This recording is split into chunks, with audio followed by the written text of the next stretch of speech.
नमस्कार, जोहार। मैं नेहा सिंह और आप देख रहे हैं न्यूज झारखंड। समय हो चला है झारखंड की खबरों को जानने का, उससे अपडेट होने का। उससे पहले अगर आप न्यूज झारखंड चैनल पर नए हैं तो चैनल को सब्सक्राइब करके बेल आइकन प्रेस कर लीजिए, जिससे खबरों का अपडेट आपको मिलता रहे। तो चलिए जानते हैं आज की सुबह से लेकर शाम तक की बड़ी खबरों को। लाखों महिलाओं के लिए बड़ी खुशखबरी, एक साथ बैंक खातों में 7500 ट्रांसफर। रांची जिले की 3,66,664 महिलाओं को मुख्यमंत्री मैया सम्मान योजना की बड़ी सौगात मिली है। राज्य सरकार ने अप्रैल से जून 2026 तक की 3 माह की सम्मान राशि एक साथ लाभुकों के बैंक खातों में भेज दी है। आधार आधारित डीबीटी के जरिए प्रत्येक लाभुक को 7500 रुपए का भुगतान किया गया। इस मद में कुल 274 करोड़ 99 लाख 80 हजार रुपए हस्तांतरित किए गए हैं। जिला दंडाधिकारी सह उपायुक्त मंजूनाथ भजंत्री ने कहा कि मुख्यमंत्री मैया सम्मान योजना महिलाओं के आर्थिक और सामाजिक सशक्तिकरण की दिशा में राज्य सरकार की महत्वपूर्ण पहल है। उन्होंने अधिकारियों को निर्देश दिया कि जिन क्षेत्रों में भुगतान लंबित है वहां भी सभी पात्र लाभुकों को जल्द से जल्द योजना का लाभ उपलब्ध कराया जाए। हालांकि बड़गाई अंचल और ईटकी प्रखंड के पात्र लाभुकों के लिए भुगतान प्रक्रिया अभी जारी है। जिला प्रशासन का कहना है कि इन क्षेत्रों में भी जल्द ही सभी पात्र महिलाओं के खातों में राशि भेज दी जाएगी। झारखंड में मानसून का असर तेज, 11 जुलाई तक येलो अलर्ट, इन जिलों के लिए भारी बारिश का अलर्ट। झारखंड में मानसून अब पूरी तरह सक्रिय हो चुका है। रांची समेत लगभग सभी जिलों में रुक रुक कर बारिश का दौर जारी है, जिससे मौसम सुहावना हो गया है और लोगों को गर्मी से राहत मिली है। मौसम विभाग के अनुसार 11 जुलाई तक राज्य के अधिकांश हिस्सों में हल्की से मध्यम, जबकि कुछ इलाकों में भारी बारिश की संभावना है। रांची, बोकारो, धनबाद, गिरिडीह, देवघर, दुमका, जामताड़ा, साहिबगंज, पाकुड़, गोड्डा, हजारीबाग, रामगढ़, चतरा, कोडरमा, पलामू, गढ़वा, लातेहार, लोहरदगा, गुमला, सिमडेगा, खूंटी, सरायकेला, खरसावां, पूर्वी और पश्चिमी सिंहभूम समेत पूरे राज्य में बारिश का असर देखने को मिल सकता है। मौसम विभाग ने 11 जुलाई तक येलो अलर्ट जारी करते हुए चेतावनी दी है कि इस दौरान 40 से 50 किलोमीटर प्रति घंटे की रफ्तार से तेज हवाएं चल सकती हैं और कई इलाकों में आकाशीय बिजली गिरने की भी संभावना है। लोगों से अपील की गई है कि खराब मौसम के दौरान खुले मैदानों, पेड़ों और बिजली के खंभों से दूर रहें, अनावश्यक यात्रा से बचें और सुरक्षित स्थान पर ही रहें। प्रशासन ने भी सभी नागरिकों से मौसम विभाग की ताजा अपडेट पर लगातार नजर बनाए रखने और सतर्क रहने की सलाह दी है। विवादों के बीच जेपीएससी ने बदली मुख्य परीक्षा 2025 की तारीखें, अब इस तिथि को होगी परीक्षा। झारखंड लोक सेवा आयोग ने अभ्यर्थियों की सुविधा के लिए संयुक्त असैनिक सेवा मुख्य परीक्षा 2025 की तारीखें बदल दी हैं। पहले ये परीक्षा 18 से 20 जुलाई तक होने वाली थी, लेकिन अब 21, 22 और 23 जुलाई 2026 को आयोजित की जाएगी। आयोग ने फैसला इसलिए लिया क्योंकि पुरानी तारीखें झारखंड कर्मचारी चयन आयोग की परीक्षा से टकरा रही थी, जिससे दोनों परीक्षाओं के फॉर्म भरने वाले उम्मीदवारों को परेशानी हो रही थी। अब इस मुख्य परीक्षा में करीब 2204 अभ्यर्थी शामिल होंगे। इसके साथ ही बैकलॉग परीक्षाओं की तारीखें भी तय कर दी गई हैं। संयुक्त असैनिक सेवा मुख्य बैकलॉग परीक्षा 2023 का आयोजन 25, 26 और 27 जुलाई को होगा, जबकि बैकलॉग परीक्षा 2025 का आयोजन 1, 2 और 3 अगस्त को किया जाएगा। आयोग ने सभी परीक्षार्थियों से नई तारीखों के हिसाब से तैयारी करने को कहा है और एडमिट कार्ड व परीक्षा केंद्र की जानकारी जल्द ही आधिकारिक वेबसाइट पर जारी कर दी जाएगी। टाटा कांड्रा रोड पर हादसा, 2 युवकों की गई जान, आक्रोशित लोगों ने किया सड़क जाम, चालक फरार, पुलिस ने किया ट्रक जब्त। सरायकेला खरसावा जिले के गम्हरिया में टाटा कांड्रा मुख्य मार्ग पर मंगलवार देर रात एक तेज रफ्तार ट्रक ने बाइक को पीछे से टक्कर मार दी, जिससे 2 युवकों की मौत हो गई। मृतकों की पहचान 22 वर्षीय मोहम्मद निसार और 18 वर्षीय मोहम्मद रिहान के रूप में हुई है, जो फॉल सीलिंग का काम खत्म कर देर रात अपने घर लौट रहे थे। हादसे के बाद समय पर एम्बुलेंस और पुलिस के न पहुंचने के कारण गंभीर रूप से घायल रिहान ने अस्पताल में इलाज के दौरान दम तोड़ दिया, जबकि निसार की मौके पर ही मौत हो गई थी। प्रशासन की इस लापरवाही से गुस्साए स्थानीय लोगों ने टाटा कांड्रा मुख्य मार्ग को जाम कर जोरदार प्रदर्शन किया, जिससे सड़क पर वाहनों की लंबी कतारें लग गई।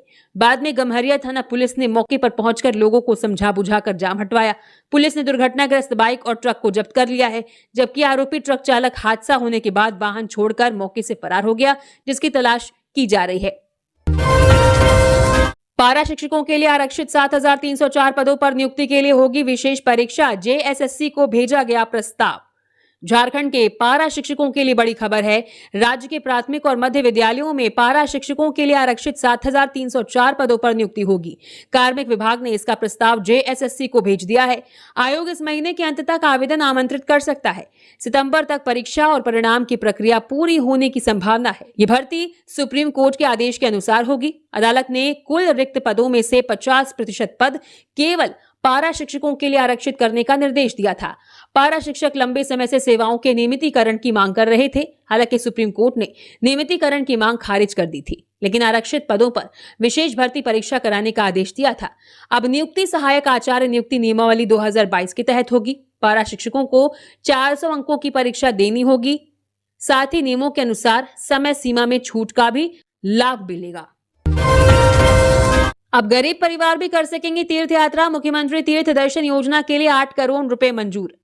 झारखंड सरकार ने वित्तीय वर्ष 2026-27 के लिए मुख्यमंत्री तीर्थ दर्शन योजना को मंजूरी देते हुए 8 करोड़ रुपए जारी किए हैं। इस योजना का मुख्य उद्देश्य राज्य के गरीब BPL परिवारों को झारखंड और देश के अन्य बड़े धार्मिक व पर्यटन स्थलों की मुफ्त यात्रा करवाना है। इस बजट में से 4 करोड़ रुपए योजना के प्रचार प्रसार के लिए और बाकी के 4 करोड़ रुपए आदिवासी क्षेत्रों के विकास के तहत खर्च किए जाएंगे। इस यात्रा का पूरा जिम्मा झारखंड पर्यटन विकास निगम को सौंपा गया है, जो विशेष टूर पैकेज के जरिए लोगों को सफर कराएगी। सरकार के सचिव मुकेश कुमार ने सख्त निर्देश दिए हैं कि पैसों का खर्च पूरी तरह नियमों के तहत होगा और कोई भी एडवांस भुगतान नहीं किया जाएगा। सरकार का मानना है कि इस पहल से उन हजारों गरीब परिवारों का तीर्थ यात्रा करने का सपना पूरा हो सकेगा, जो पैसों की कमी के कारण अब तक कहीं जा नहीं पाए थे। रांची में रथ यात्रा का मार्ग होगा अतिक्रमण मुक्त, 24 घंटे होगी निगरानी। रांची में होने वाली प्रसिद्ध रथ यात्रा के मार्ग को पूरी तरह से अतिक्रमण मुक्त किया जाएगा और इसकी सुरक्षा के लिए 24 घंटे कड़ी निगरानी रखी जाएगी। हाईकोर्ट के आदेश के बाद जिला प्रशासन और सभी विभागों ने मिलकर इस भव्य आयोजन को सुरक्षित और व्यवस्थित बनाने की तैयारियां तेज कर दी हैं। मेले के दौरान श्रद्धालुओं की सुविधा के लिए आपातकालीन सेवाएं 24 घंटे तैयार रहेंगी। पूरे मेला क्षेत्र में CCTV कैमरे लगाए जाएंगे और बिजली के खुले तारों को ठीक किया जाएगा ताकि कोई दुर्घटना न हो। इसके साथ ही जिला प्रशासन ने स्पष्ट निर्देश दिए कि रथ यात्रा मार्ग से सभी अवैध कब्जों को तुरंत हटाया जाए ताकि भक्तों को आने जाने में कोई परेशानी न हो। इस बार रथ यात्रा के उद्घाटन समारोह में राज्य के मुख्यमंत्री भी शामिल होंगे। मेले की कानून व्यवस्था और सुरक्षा को मजबूत रखने के लिए पुलिस बल की तैनाती की जाएगी और पूरे रूट की लगातार मॉनिटरिंग की जाएगी, जिससे ये सांस्कृतिक उत्सव शांतिपूर्ण और भव्य तरीके से संपन्न हो सके। बोकारो में साइबर ठगी गिरोह का भंडाफोड़, 2 गिरफ्तार। व्हाट्सएप ग्रुप बनाकर लोगों को बनाते थे शिकार, बैंक कर्मी बता करते थे फोन। बोकारो पुलिस ने संगठित साइबर ठगी गिरोह का पर्दाफाश किया है। साइबर थाना पुलिस ने तकनीकी शाखा के सहयोग से छापेमारी कर 2 आरोपियों को गिरफ्तार किया। इनकी पहचान चास के पटेनगर निवासी रोहित कुमार दास और अम्बेडकरपुरी निवासी अर्जुन कुमार दास के रूप में हुई है। इन पर बैंक अधिकारी और क्रेडिट कार्ड कर्मचारी बनकर लोगों से ठगी करने का आरोप है। मुख्यालय DSP पवन कुमार ने बताया कि पुलिस अधीक्षक के निर्देश पर 7 जुलाई को विशेष अभियान चलाया गया था। पूछताछ में दोनों आरोपियों ने साइबर ठगी में अपनी संलिप्तता स्वीकार की है। जांच में सामने आया कि आरोपी व्हाट्सएप ग्रुप बनाकर संगठित तरीके से लोगों को अपने जाल में फंसाते थे। वे खुद को बैंक कर्मी या क्रेडिट कार्ड अधिकारी बताकर फोन करते थे। इसके बाद विभिन्न बहानों से लोगों से गोपनीय बैंकिंग जानकारी हासिल कर ठगी का प्रयास करते थे। बैद्यनाथ व बासुकीनाथ में बढ़ेंगी सुविधाएं, श्रावणी मेला 2026 के लिए 14 करोड़ रुपए मंजूर। झारखंड सरकार ने वित्तीय वर्ष 2026-27 में आयोजित होने वाले श्रावणी मेला 2026 की तैयारियों के लिए 14 करोड़ रुपए की प्रशासनिक और वित्तीय स्वीकृति प्रदान की है। ये राशि बाबा बैद्यनाथ धाम बासुकीनाथ तीर्थ क्षेत्र विकास प्राधिकरण को उपलब्ध कराई जाएगी। इस बजट का उपयोग श्रावणी मेले के दौरान देवघर स्थित बाबा बैद्यनाथ धाम और दुमका के बासुकीनाथ धाम पहुंचने वाले लाखों श्रद्धालुओं के लिए बेहतर सुविधाएं उपलब्ध कराने में किया जाएगा। इसमें बुनियादी सुविधाओं, व्यवस्था, सुरक्षा और अन्य आवश्यक कार्यों पर खर्च किया जाएगा। सरकार के आदेश अनुसार 14 करोड़ रुपए की राशि की निकासी दुमका जिला कोषागार से होगी। संथाल परगना प्रमंडल दुमका के आयुक्त सह मुख्य कार्यकारी अधिकारी अमित कुमार को इस राशि की निकासी एवं व्ययन पदाधिकारी बनाया गया है। आदेश में कहा गया है कि अनुदान राशि का उपयोग पूरी तरह वित्तीय नियमों के अनुसार किया जाएगा। किसी भी परिस्थिति में अग्रिम निकासी की अनुमति नहीं होगी। सभी कार्य पूरे होने के बाद उपयोगिता प्रमाण पत्र महालेखाकार झारखंड को समय पर भेजना अनिवार्य होगा। जामताड़ा में टूट गया 7 जन्मों का बंधन, 60 की उम्र में पोते पोतियों वाले बुजुर्ग दंपत्ति ने लिया तलाक। जामताड़ा में एक हैरान कर देने वाला मामला सामने आया है, जहां 60 साल से अधिक उम्र के एक बुजुर्ग दंपत्ति ने आपसी सहमति से अदालत के जरिए अपना दशकों पुराना वैवाहिक रिश्ता खत्म कर दिया। करमाटांड़ के रहने वाले अर्जुन और सोना के बच्चे बड़े हो चुके हैं और उनके नाती पोते भी हैं, लेकिन पिछले कई सालों से दोनों के बीच गहरा मनमुटाव चल रहा था। पति का कहना था कि पत्नी बार बार बुलाने पर भी मायके से नहीं आ रही है, जबकि पत्नी का आरोप था कि पति कोई काम नहीं करते और हमेशा झगड़ा करते हैं। आखिरकार दोनों ने जामताड़ा के फैमिली कोर्ट में तलाक के लिए अर्जी दी। जज राजेश कुमार ने मध्यस्थता के जरिए उनका रिश्ता बचाने की बहुत कोशिश की, ताकि जीवन के इस आखिरी पड़ाव पर परिवार ना बिखरे। मगर जब सुलह के सारे प्रयास नाकाम हो गए तो अदालत ने कानूनी तौर पर उनके तलाक को मंजूरी दे दी और दोनों हमेशा के लिए अलग हो गए। एक ही परिवार के 6 सदस्यों की मौत। 19 जून से शुरू हुआ मौत का सिलसिला। स्वास्थ्य विभाग ने विषाक्त तेल के सेवन को माना कारण। पलामू के सिक्का गांव में एक ही परिवार के 6 लोगों की 19 दिनों के भीतर मौत हो गई। स्वास्थ्य विभाग की जांच में सामने आया कि खेत की सरसों से निकालवाए गए तेल में जहरीले खरपतवार आर्गेमोन की मिलावट थी, जिसके कारण परिवार ड्रॉपसी बीमारी का शिकार हो गया। इस परिवार में 19 जून से मौतों का सिलसिला शुरू हुआ था, जिसमें माता पिता, बेटा बहू और 2 बेटियां दम तोड़ चुकी हैं। कुल 9 सदस्यों वाले इस घर में अब केवल 3 लोग ही सुरक्षित बचे हैं, जिनमें से कुछ सदस्य घटना के समय घर से बाहर होने के कारण बच गए। इस दर्दनाक घटना के बाद स्वास्थ्य विभाग ने पूरे गांव में हाई अलर्ट जारी कर 1378 लोगों का हेल्थ सर्वे किया है, जिसमें बाकी सभी ग्रामीण सुरक्षित पाए गए हैं। प्रशासन ने लोगों को दूषित तेल का इस्तेमाल न करने के प्रति जागरूक किया है। रांची टाटा हाईवे में महिलाओं से गुंडागर्दी। स्कॉर्पियो से कार का पीछा कर रुकवाया, पत्थर फेंक शीशा तोड़ा, डायल 100 भी नहीं कर सकी मदद। रांची टाटा हाईवे पर दिन दहाड़े महिलाओं के साथ गुंडागर्दी का मामला सामने आया है। जमशेदपुर से हजारीबाग जा रही 3 महिलाओं की कार का दशम फॉल इलाके में स्कॉर्पियो सवार 2 युवकों ने पहले पीछा किया, फिर रास्ता रोककर अभद्रता की और कार में तोड़फोड़ कर दी। महिलाओं के मुताबिक स्कॉर्पियो ने उसकी कार को टक्कर मारी, लेकिन गलती होने के बावजूद आरोपी उनसे उलझ गए। जान बचाने के लिए चालक ने कार को रिवर्स कर दूसरी दिशा में मोड़ा, फिर भी आरोपी पीछा करते रहे। आखिरकार उन्होंने कार रोककर ड्राइवर साइड का शीशा पत्थर मारकर तोड़ दिया, जिससे चालक रणवीर सिंह घायल हो गए। पूरी घटना का वीडियो भी सामने आया है। घटना के दौरान महिलाओं ने कई बार डायल 100 पर कॉल किया, लेकिन पुलिस समय पर नहीं पहुंच सकी। सूचना मिलने के करीब 25 मिनट बाद पुलिस मौके पर पहुंची, तब तक आरोपी फरार हो चुके थे। हालांकि वीडियो और वाहन नंबर के आधार पर पुलिस ने स्कॉर्पियो जब्त कर ली है और दोनों आरोपियों राजकुमार महतो व सोएब रजा को पूछताछ के लिए थाने बुलाया है। घटना ने हाईवे पर महिलाओं की सुरक्षा और पुलिस की त्वरित कार्रवाई पर गंभीर सवाल खड़े कर दिए हैं। पाकुड़ में 21 वर्षीय विवाहिता की संदिग्ध मौत। घर में खून से लथपथ मिला शव, हत्या की आशंका। पाकुड़ जिले के अमड़ापाड़ा थाना क्षेत्र के डूमचिर जेटका टोला में बुधवार को 21 वर्षीय विवाहिता का शव उसके घर से संदिग्ध परिस्थितियों में बरामद होने से इलाके में सनसनी फैल गई। महिला का शव खून से लथपथ मिला और उसके सिर से खून बह रहा था। प्रारंभिक जांच में पुलिस हत्या की आशंका से मामले की पड़ताल कर रही है। जांच के दौरान पुलिस ने घटनास्थल से महिला का मोबाइल फोन भी जब्त किया है। मोबाइल के कॉल रिकॉर्ड और अन्य डिजिटल डेटा का विश्लेषण कर पुलिस घटना के पीछे की सच्चाई तक पहुंचने का प्रयास कर रही है। स्थानीय लोगों का अनुमान है कि महिला के सिर पर किसी नुकीले हथियार से हमला कर उसकी हत्या की गई है। थाना प्रभारी अनूप रोशन भंगड़ा ने बताया कि पोस्टमार्टम रिपोर्ट आने के बाद ही मौत के वास्तविक कारणों का स्पष्ट पता चल सकेगा। सीयूजे में लाइब्रेरी ट्रेनी के 3 पदों पर भर्ती। 14 जुलाई को वॉक इन इंटरव्यू। झारखंड केंद्रीय विश्वविद्यालय सीयूजे में लाइब्रेरी ट्रेनी के 3 पदों पर सीधे इंटरव्यू में भर्ती होने जा रही है। इस नौकरी के लिए वही लोग फॉर्म भर सकते हैं जिन्होंने फर्स्ट क्लास से लाइब्रेरी साइंस में मास्टर डिग्री की है। योग्य उम्मीदवारों को 14 जुलाई 2026 को सुबह 11 बजे अपने सभी ओरिजिनल डॉक्यूमेंट्स और बायोडाटा के साथ रांची के चेरी मनातू स्थित यूनिवर्सिटी लाइब्रेरी में पहुंचना होगा। ये पूरी तरह से कॉन्ट्रैक्ट आधारित नौकरी है, जिसमें शुरुआती में 6 महीने के लिए रखा जाएगा और काम पसंद आने पर इसे 6 महीने और बढ़ाया जा सकता है। सिलेक्ट होने वाले उम्मीदवार को हर महीने 15,000 रुपए सैलरी मिलेगी, लेकिन इंटरव्यू में आने जाने के लिए कोई खर्चा नहीं दिया जाएगा। कोडरमा के गांधी चौक पर सुबह सुबह हादसा। बेकाबू कार ने मारी टक्कर, नाश्ते का ठेला पलटा, शादी में आया युवक चला रहा था वाहन। कोडरमा के गांधी चौक के पास आज बुधवार सुबह एक तेज रफ्तार कार ने सड़क किनारे बैठे 3 लोगों को टक्कर मार दी और पास के एक नाश्ते के ठेले को भी तोड़ दिया। यह हादसा तब हुआ जब रितेश कुमार नाम का युवक बिना बताए अपने रिश्तेदार की कार लेकर बाजार की ओर निकला था, लेकिन तेज रफ्तार के कारण वो गाड़ी पर से नियंत्रण खो बैठा। स्थानीय लोगों का आरोप है कि कार चालक नशे में था, जिसके कारण ये बड़ा हादसा हुआ। घटना के तुरंत बाद मौके पर पहुंची पुलिस ने स्थिति को संभाला और घायल दीपक कुमार राम शिवा सिंह और उमेश कुमार को इलाज के लिए सदर अस्पताल भेजा, जिन्हें मामूली चोटें आई हैं। पुलिस ने आरोपी चालक रितेश कुमार को हिरासत में ले लिया है और दुर्घटनाग्रस्त कार को कब्जे में लेकर आगे की पूछताछ और कार्रवाई कर रही है। धनवार के होटल डिस्कवरी में देह व्यापार गिरिडीह पुलिस ने 2 महिला पुरुष को पकड़ा। होटल सील बार बार मिल रही थी शिकायत।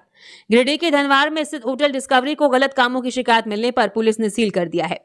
पुलिस को काफी समय से इस होटल के बारे में शिकायतें मिल रही थी, जिसके बाद अधिकारियों ने मिलकर वहां अचानक छापा मारा। इस छापेमारी में होटल के कमरे से 2 महिलाओं और 2 पुरुषों को संदिग्ध हालत में पकड़ा गया। जब वे अपनी पहचान का कोई कागज नहीं दिखा पाए तो पुलिस उन्हें और होटल के मैनेजर को पकड़कर थाने ले गई, जबकि होटल का मालिक मौके से भाग गया। ये कार्रवाई मंगलवार रात को मजिस्ट्रेट की देखरेख में हुई, जहां पुलिस ने होटल को बंद करके वहां का रजिस्टर और सीसीटीवी फुटेज अपने कब्जे में ले लिया। इस होटल पर पहले भी 2 बार छापा पड़ चुका है और मालिक को चेतावनी दी गई थी, लेकिन बात न मानने पर इस बार प्रशासन ने होटल को पूरी तरह बंद कर दिया। फिलहाल पुलिस पकड़े गए लोगों से पूछताछ कर रही है और फरार मालिक की तलाश कर रही है। कोडरमा पीएचसी में मोमबत्ती की रोशनी में प्रसव की तैयारी। बारिश की वजह से of main switch inverter room की चाबी लेकर नवादा गई थी कर्मी। कोडरमा के पत्थरडीह प्राथमिक स्वास्थ्य केंद्र में बिजली गुल होने के कारण एक गर्भवती महिला का प्रसव मोमबत्ती की रोशनी में कराने की तैयारी की जा रही थी। गरीडीह गांव की नीलम कुमारी को जब प्रसव पीड़ा हुई तो अस्पताल लाया गया, लेकिन वहां बारिश के डर से मुख्य बिजली काट दी गई थी और इन्वर्टर के कमरे की चाबी दूसरे कर्मचारी के पास थी जो बाहर गई हुई थी। इस घोर लापरवाही को देखते हुए महिला के परिजनों ने हंगामा किया और स्थानीय मुखिया प्रतिनिधि सदानंद यादव को इसकी सूचना दी। मुखिया प्रतिनिधि ने तुरंत मौके पर पहुंचकर स्थिति को संभाला और प्रसूता के पास के आयुष्मान आरोग्य मंदिर में भर्ती कराया, जहां महिला ने एक स्वस्थ बच्चे को जन्म दिया। इस घटना से नाराज होकर मुखिया प्रतिनिधि ने स्वास्थ्य केंद्र में ताला लगा दिया और दोषियों पर कार्रवाई की मांग की। मामले पर civil surgeon doctor Anil Kumar ने संज्ञान लेते हुए जांच के बाद सख्त कार्रवाई करने का भरोसा दिया है। पतरातू बना झारखंड का नया औद्योगिक हब, हजारों युवाओं को मिला रोजगार। पतरातू तेजी से झारखंड के एक बड़े इंडस्ट्रियल हब के रूप में उभर रहा है, जिससे हजारों स्थानीय लोगों को रोजगार के नए अवसर मिले हैं। यहां लग रहे नए उद्योगों और कारखानों के कारण क्षेत्र का तेजी से विकास हो रहा है। बिजली और पानी की अच्छी व्यवस्था होने की वजह से कई बड़ी कंपनियां पतरातू में निवेश करने के लिए आकर्षित हो रही हैं, जिससे यह इलाका राज्य की अर्थव्यवस्था का मुख्य केंद्र बनता जा रहा है। इस औद्योगिक विकास का सबसे बड़ा फायदा यहाँ के युवाओं और स्थानीय परिवारों को हुआ है। फैक्ट्रियां खुलने से न सिर्फ सीधे तौर पर नौकरियां मिली हैं, बल्कि दुकानदारी, ट्रांसपोर्ट और छोटे व्यवसायों को भी भारी बढ़ावा मिला है। कुल मिलाकर पतरातू का ये बदलाव पूरे झारखंड के विकास और खुशहाली के लिए एक बड़ा कदम साबित हो रहा है। दुकान व घर की आड़ में चल रही थी मिनी गन फैक्ट्री, महिला समेत 3 गिरफ्तार। रामगढ़ पुलिस ने जिले के भुरकुंडा ओपी क्षेत्र स्थित दत्तो इलाके में छापेमारी कर अवैध मिनी गन फैक्ट्री का भंडाफोड़ किया है। मौके से महिला सहित 3 लोगों को गिरफ्तार किया गया है। छापेमारी के दौरान भारी मात्रा में अर्धनिर्मित पिस्टल, मैगजीन और हथियार बनाने में इस्तेमाल होने वाले उपकरण बरामद किए गए हैं। जानकारी के अनुसार पुलिस को गुप्त सूचना मिली थी कि दत्तो इलाके में लोहार दुकान और घर की आड़ में अवैध मिनी गन फैक्ट्री संचालित की जा रही है। सूचना के आधार पर पुलिस ने छापेमारी की और मौके से हथियार बनाने से जुड़े कई उपकरण और अन्य सामग्री बरामद की। इस मामले में पुलिस ने एक महिला समेत एक ही परिवार के 3 लोगों को गिरफ्तार किया है। सभी आरोपियों से पूछताछ की जा रही है ताकि इस अवैध नेटवर्क से जुड़े अन्य लोगों की पहचान की जा सके। पुलिस का कहना है कि बरामद हथियारों और उपकरणों की जांच की जा रही है। जमीन विवाद में सगे भाई की हत्या का आरोपी गिरफ्तार, भेजा गया जेल।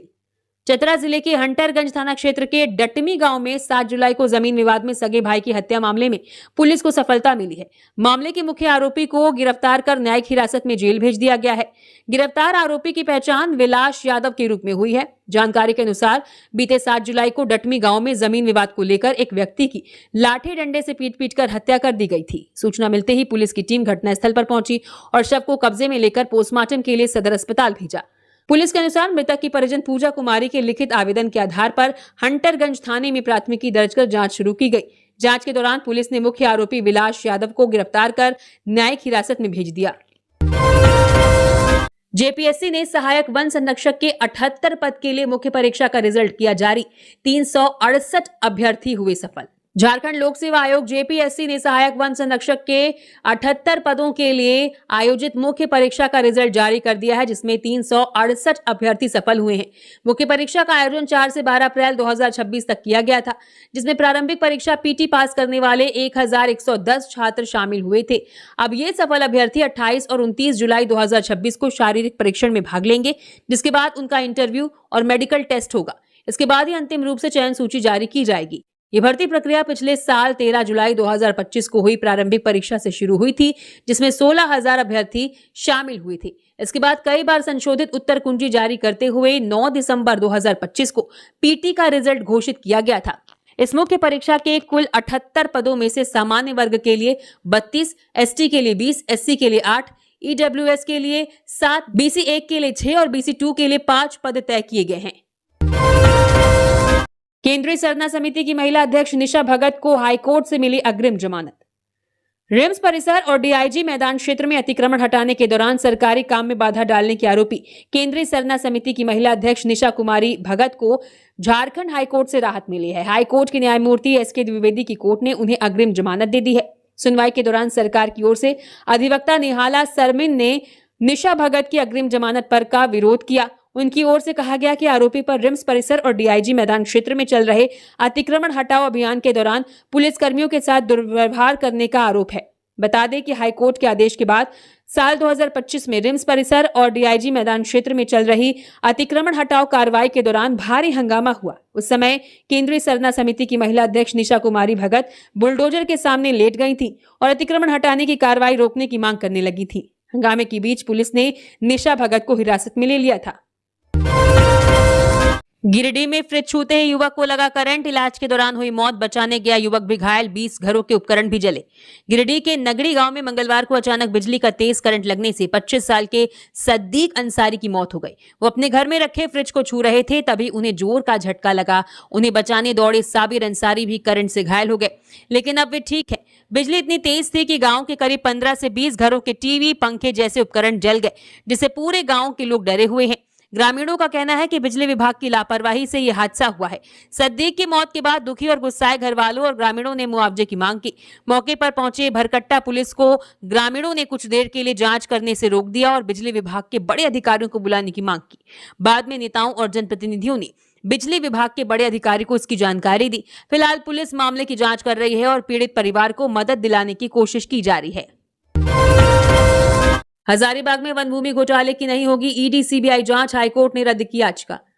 झारखंड हाईकोर्ट ने हजारीबाग में जंगल की जमीन को अवैध तरीके से बेचने और कब्जा करने के मामले में सीबीआई या ईडी से जांच कराने की मांग को मना कर दिया है। अदालत का कहना है कि सिर्फ आरोपों के आधार पर इतनी बड़ी एजेंसियों से जांच नहीं कराई जा सकती, खासकर तब जब दावों को साबित करने के लिए कोई मजबूत सबूत न हो। कोर्ट ने यह भी नोट किया कि 450 एकड़ जमीन के हेरफेर और अधिकारियों की मिलीभगत का कोई पक्का प्रमाण नहीं मिला है और खुद याचिका दर्ज करने वाले व्यक्ति की नीयत पर भी सवाल खड़े होते हैं। अदालत ने साफ किया कि वन विभाग और अन्य सरकारी अधिकारी इस मामले की जांच केस दर्ज होने से पहले ही कर रहे हैं और जहां भी गड़बड़ी मिली है वहां कानूनी कार्रवाई शुरू कर दी गई है। हालांकि हाईकोर्ट ने यह भी कहा कि इस फैसले का मतलब ये नहीं है कि आरोपियों को क्लीन चिट मिल गई है। जो भी जांच या कानूनी प्रक्रिया पहले से चल रही है वो कानून के हिसाब से आगे भी जारी रहेगी। अदालत ने याचिकाकर्ता की नीयत पर नाराजगी जताते हुए इस मामले को पूरी तरह बंद कर दिया। रांची में 2 लाख की ठगी के बाद पीड़ित ने जाल बिछाकर गिरोह के सदस्य को दबोचकर पुलिस को सौंपा। झारखंड के रांची कांटा टोली में विदेशी मुद्रा एक्सचेंज के नाम पर ठगी करने वाले एक अंतरराज्यीय गिरोह का पर्दाफाश हुआ है। विदेशी मुद्रा का बिजनेस करने वाले पीड़ित जय कुमार से बदमाशों ने पहले डॉलर बदलने के नाम पर 2 लाख रुपए ठगे और बदले में कागज का बंडल थमा दिया। जब दोबारा इसी गिरोह ने उन्हें 70,000 सऊदी रियाल बदलने का झांसा दिया तो पीड़ित ने सतर्कता दिखाते हुए जाल बिछाया। कांटा टोली बस स्टैंड पर जैसे ही आरोपियों ने पैसे छीनकर भागने की कोशिश की, पीड़ित और उसके साथियों ने पीछा करके स्कूटी सवार आरोपी मोहम्मद आरिफ को रंगे हाथ पकड़ लिया, जिसे पुलिस ने जेल भेज दिया है। गिरफ्तार आरोपी मोहम्मद आरिफ उत्तर प्रदेश के मुरादाबाद का रहने वाला है और उसके पास से 10 सऊदी रियाल भी मिले हैं। पूछताछ में उसने बताया कि इस गिरोह में दिल्ली का अरमान, एक अन्य पुरुष और एक महिला भी शामिल है, जो मौके से भागने में सफल रहे। पुलिस ने ठगी में इस्तेमाल होने वाली कार का सुराग लगा लिया है और फरार आरोपियों की तलाश के लिए छापेमारी कर रही है। दहशत में राजधानी के कारोबारी 12 दिनों में से 6 को मिली रंगदारी की धमकी। रांची में अपराधियों द्वारा पिछले 12 दिनों में 6 अलग अलग व्यापारियों से रंगदारी मांगने का मामला सामने आया है, जिससे शहर के कारोबारी जगत में भारी दहशत का माहौल है।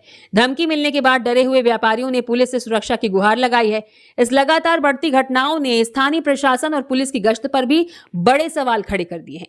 इस सुरक्षा संकट को देखते हुए पुलिस विभाग अलर्ट हो गया है और अपराधियों को पकड़ने के लिए विशेष टीमें बनाई गई हैं। पुलिस अधिकारियों ने व्यापारियों को सुरक्षा का पूरा भरोसा दिया है और उनसे बिना डरे अपनी शिकायतें दर्ज कराने की अपील की है, ताकि इन रंगदारी मांगने वाले गिरोहों को जल्द से जल्द सलाखों के पीछे भेजा जा सके। इसी तरह और भी खबरों से अपडेट रहने के लिए न्यूज झारखंड चैनल को सब्सक्राइब करें। धन्यवाद।